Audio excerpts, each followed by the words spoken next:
Hey guys, फिर से स्वागत है आपका। दोस्तों, ये कहानी एक ऐसी दुनिया की है जहां इंसान की कोई जगह नहीं बची है। एक खतरनाक वायरस ने सभी को बदल दिया है। अब वो ना इंसान है और ना जानवर। बचा हुआ कोई भी इंसान इन्हें हंगरीज यानी भूखे जीव कहते हैं, क्योंकि इन्हें इंसान खाना पसंद है। लेकिन इनमें कुछ बच्चे अलग हैं। आर्मी ने इन्हें अपने बेस में रखा है।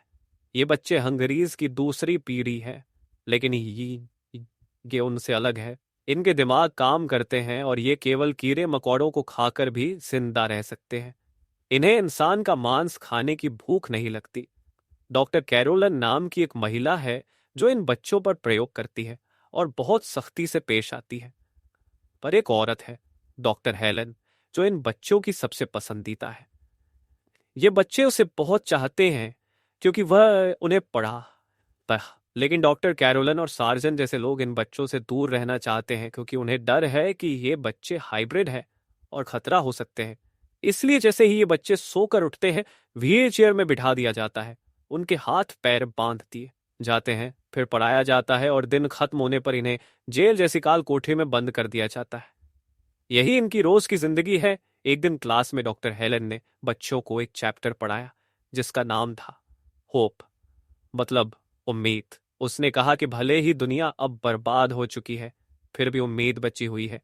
हमें खुद पर काबू रखना होगा और सोचना होगा कि बाहर एक सुंदर दुनिया भी थी जो अब सूनी हो चुकी है। लेकिन तुम सबको फिर से इस दुनिया को खूबसूरत बनाना है।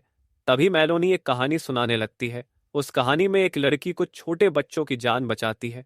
हेलन ये सुनकर बहुत भावुक हो जाती है और उसके सिर पर प्यार से हाथ फेरने लगती है।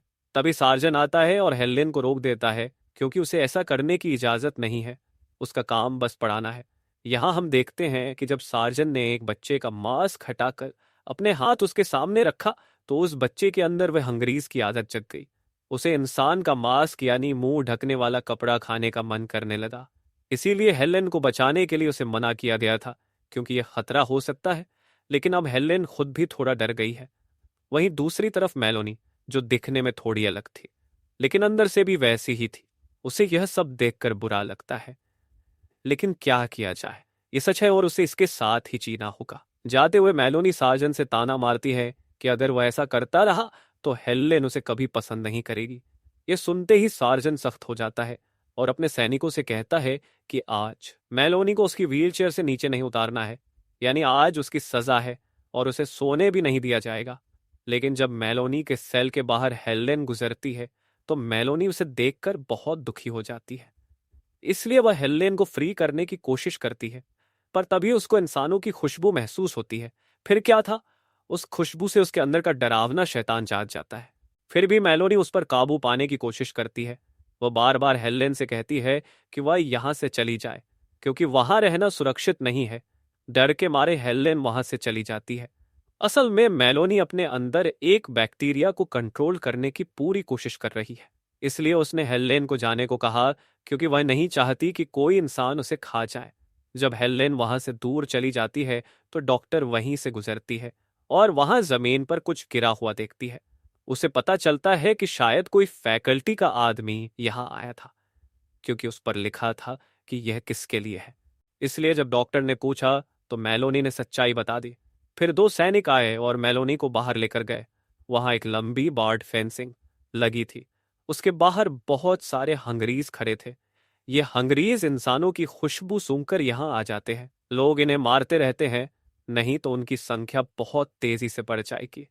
फिर मेलोनी को डॉक्टर की लैब में ले जाया गया, जहां अलग अलग तरह के टेस्ट होते हैं। वहीं मेलोनी ने एक जार देखा जिसके ऊपर 13 लिखा था। जार के अंदर किसी का दिमाग था।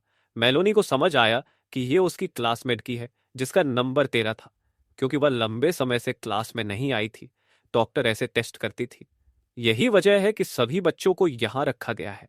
फिर डॉक्टर के असिस्टेंट जेरी ने मेलोनी को नींद की दवा देने वाली सुई लगा दी, ताकि उसका टेस्ट शुरू हो सके। तभी हेलेन आई और डॉक्टर से बोली, हमें इसे रोकना होगा, नहीं तो यह लैब में आग लगा देगी। डॉक्टर ने कहा कि वह कई सालों से ठीक ऐसा सोचती आई है, लेकिन अगर उसने यह टेस्ट नहीं किया तो सब खत्म हो जाएंगे। टेस्ट जरूरी है ताकि वैक्सीन बनाई जा सके, जिससे हम फिर से सामान्य जीवन जी सके। हेलेन मानने को तैयार नहीं थी, तभी 2 सैनिक आए और उसे पकड़ लिया। डॉक्टर ने बताया कि वह मेलोनी का दिमाग निकालकर वैक्सीन बनाना चाहती है, इससे सबको फायदा होगा। फिर वे लोग मेलोनी को लेकर चले गए। तभी अचानक हंगरीज पूरे फैकल्टी पर हमला कर देते हैं। सबसे पहली शिकार होती है जेरी। वो बाइट होती है और कुछ ही सेकंड में बदलकर हंगरीज बन जाती है। इससे पता चलता है कि यह वायरस कितनी जल्दी शरीर में फैल जाता है। डॉक्टर भाग जाती है, लेकिन जो मारलेना थी वह वहीं बंधी हुई थी। हंगरीज उसे कोई नुकसान नहीं पहुंचाते क्योंकि उन्हें इंसानों की खुशबू पसंद आती है और मारलेना भी उन्हीं में से एक थी। इसलिए हंगरीज उसे देख नहीं सकते, इसलिए उसके अंदर से इंसानों की खुशबू नहीं आ रही थी, इसलिए वह बच गई। थोड़ी देर बाद उसने खुद को आजाद कर लिया और इधर उधर भागने लगी। लेकिन अब वह कहाँ जाए? चारों तरफ बस अफरात फरी मची हुई थी। जितनी दूर भी देखो वहां हंगरीज थे जो सैनिकों को काट रहे थे और सैनिक भी उन पर गोलियां बरसा रहे थे। इसी बीच एक सैनिक ने हेलेन को पकड़ रखा था। जब वह बचने की कोशिश करती है तो सैनिक उस पर हमला करता है। मेलोनी को यह देखकर बहुत डर लगता है, इसलिए वह भागने लगती है, लेकिन सैनिक उसे पकड़कर बाइट कर लेता है। फिर मेलोनी तुरंत बेहोश हो जाती है। हेलेन उसे उठाती है और भागने लगती है, पर अब उसके पीछे भी बहुत सारे हंगरीज आ गए थे। तभी वहां एक आर्मी का ट्रक आया जिसमें हेलेन और मेलोनी बैठ गए, पर हंगरीज उनके पीछे लाखों की संख्या में थे। सार्जन जो ट्रक चला रहे थे उन्होंने गाड़ी की स्पीड बढ़ा दी और दूर निकल गए। लेकिन जब उन्होंने देखा कि पीछे मेलोनी भी है तो वे उस पर बंदूक ताने लगे, क्योंकि अगर मेलोनी किसी को काट लेगी तो वह भी हंगरीज में बदल जाएगी। जब वे उसे मारने वाले थे तो हेलेन सामने आ गई और बोली, इसे मत मारो, हम इसे छोड़ देंगे। फिर उन्होंने मेलोनी को ट्रक से उतार दिया। डॉक्टर ने सार्जन को बताया कि मेलोनी हमारे लिए बहुत जरूरी है। हम उसके ऊपर टेस्ट करके वैक्सीन बना सकते हैं जिससे पूरी दुनिया बदल सकती है, इसलिए हमें इसे साथ ले जाना होगा। अच्छी तरह मना पाकर सार्जन ने फिर से मेलोनी को ट्रक में बिठा लिया और उसके मुंह पर मास्क लगा दिया। कुछ देर बाद उन्हें पानी पीने के लिए रुकना पड़ा।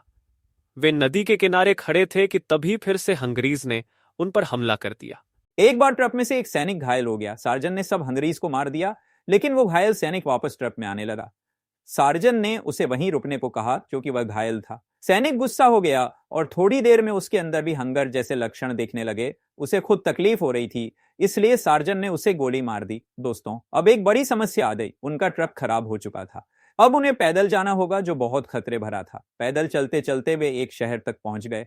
वहां उन्हें खाना और पानी की जरूरत थी, इसलिए वे घर घर और दुकानों की जांच करने लगे। उन्होंने दूरबीन से देखा तो एक दुकान के बाहर कई हंगरीज खड़े थे, लेकिन वे सो रहे थे। अब उनको उनके बीच से निकलना था, लेकिन कैसे? सार्जन ने एक अच्छा आइडिया दिया। उसने कहा कि हमें अपने शरीर पर क्रीम लगानी होगी ताकि हंगरीज हमारी खुशबू न सूंघ सकें, और हमें धीरे धीरे बिना आवाज किए चलना होगा, सिर्फ हाथ से इशारे करने होंगे। सभी तैयार हो गए और हंगरीज के बीच से चलने लगे, लेकिन डॉक्टर से गलती हो गई। वहां एक महिला हंगरीज थी जो अपने बच्चे के साथ जा रही। ठीक बच्चे का सिर चूहे से खराब हो रहा था। ये देखकर डॉक्टर की नाक से आवाज निकली और कुछ हंगरीज जाग गए। सार्जन ने जल्दी सबको संभाला और वे सब एक सुनसान बिल्डिंग में छुप गए। इस तरह उनकी जान बच गई। तब मेलोनी ने डॉक्टर से पूछा, मैं कौन हूं, मेरा मतलब क्या है? डॉक्टर ने बताया कि जब ये वायरस फैला तो कई महिलाएं प्रेग्नेंट थी। मेलोनी उन्हीं में से एक की बच्ची थी, लेकिन अलग थी। उसकी सुनने और सोचने की शक्ति थी, क्योंकि वह हंगरीज की दूसरी पीढ़ी थी, जो थोड़ी ज्यादा होशियार होती है। डॉक्टर ने कहा कि मेलोनी सब कुछ सही कर सकती है और दुनिया फिर से अच्छी हो सकती है जैसा पहले था। मेलोनी, जो क्यूबन की जैसी है, धीरे धीरे उनकी बातों को समझने लगी थी। तभी सार्जन ने कहा कि अब उन्हें यहां से आगे बढ़ना होगा, क्योंकि यहां और कुछ नहीं था। लेकिन नीचे बहुत सारे हंगरीज खड़े थे और उनके बीच से गुजरना मुश्किल था, क्योंकि उनकी क्रीम खत्म हो चुकी थी जो उन्हें हंगरीज से बचाती थी। मेलोनी कहती है कि वह नीचे जाएगी, लेकिन डॉक्टर सोचते थे कि अगर वह नीचे जाएगी तो वापस कभी ऊपर नहीं आएगी, क्योंकि उसके पास लौटने का कोई कारण नहीं होगा। वे सोचते थे कि हमने उसे इतने दिन कैद में रखा, फिर वह अपनी मर्जी से बाहर नहीं जाएगी।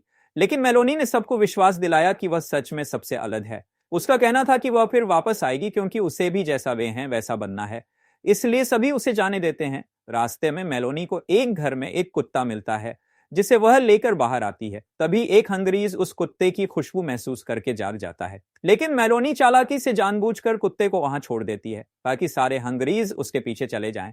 इस तरह मेलोनी ने उनके लिए रास्ता साफ कर दिया। बाद में वे लोग एक आर्मी बेस तक पहुंचते हैं जो सार्जन चलाता है। यहाँ बिजली की सप्लाई तो थी, लेकिन खाना अभी नहीं मिला था। उनके एक आखिरी सैनिक ने कहा कि वह बाहर जाकर खाना ढूंढेगा। मेलोनी भी कहती है कि उसे भी भूख लगी है, क्योंकि अब वह हंगरीज की खुशबू महसूस कर पा रही थी, इसलिए उसे भी बाहर भेज दिया गया। मेलोनी बाहर जाकर खाना खोजने लगी और एक कबूतर पकड़कर खा ली। तभी मेलोनी ने कुछ आवाजें सुनी और उनका पीछा करते हुए एक दुकान में जा पहुंची। वहां उसने देखा कि कुछ बच्चे हैं जो सेकंड जनरेशन हंगरीज हैं, वे उस सैनिक पर हमला करने वाले थे। मेलोनी डर गई और जल्दी से सबको यह बात बताने भागी। सार्जेंट और हेलन दोनों वहां पहुंचे ताकि अपने साथी को बचा सकें, लेकिन तब तक उन बच्चों ने उस सैनिक को खत्म कर दिया था। अब वे सभी को खत्म करने वाले थे। सार्जेंट के पास बंदूक थी, वह उन्हें आसानी से मार सकता था, लेकिन मेलोनी ने मना कर दिया। वह खुद जाकर उन बच्चों के लीडर से लड़ने लगी। पहले तो लीडर उस पर भारी पड़ता है, लेकिन फिर मेलोनी चतुराई से उसके हाथ को एक जगह बांध देती है और फिर उसके सिर पर हमला कर उसे हरा देती है।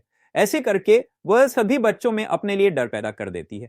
फिर वह उन दोनों को लेकर बेस पर आ जाती है। वहां डॉक्टर ने मास्क लगाया हुआ था और पूरे बेस में बेहोशी की गैस फैली हुई थी, जिससे दोनों बेहोश हो गए।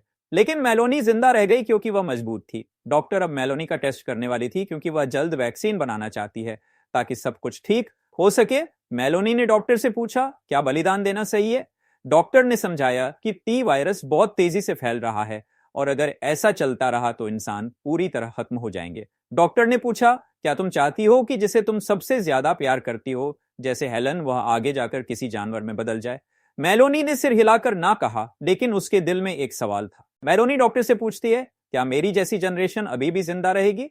डॉक्टर कहती है, हाँ, अब तुम्हारी जैसी नई जनरेशन ही दुनिया पर राज करेगी, क्योंकि धीरे धीरे ये पेड़ों के बीच से हवा में वायरस फैल जाएगा। जो भी इंसान बचे हैं सब खत्म हो जाएंगे। ये सुनकर मेलोनी अपना बलिदान देने से इनकार कर देती है और बाहर चली जाती है। बाहर जाकर वो देखती है कि एक खास पेड़ है जो मरे हंगरीज से निकला है। उस पेड़ में एक बीज होता है जो हवा में फैल जाएगा और फिर दुनिया में कोई इंसान नहीं बचेगा। मेलोनी ऐसा नहीं चाहती थी। वह नहीं चाहती कि यह बुरा वायरस और फैले।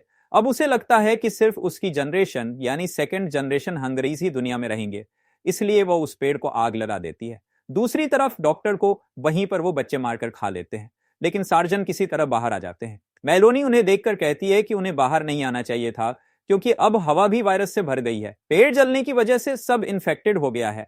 सार्जन समझ जाते हैं कि अब वैक्सीन बन पाना मुमकिन नहीं है। अब आगे की कहानी नई जनरेशन हंगरीज की होगी, जिनकी लीडर मेलोनी है। धीरे धीरे सार्जन भी हवा की वजह से बीमार पड़ने लगते हैं। वह कहती हैं कि वो इंसान की तरह मरना चाहती हैं, इसलिए वो मेलोनी से कहती हैं कि उसे गोली मार दे। मेलोनी उनकी बात मानती है और सार्जन की कहानी यहीं खत्म हो जाती है।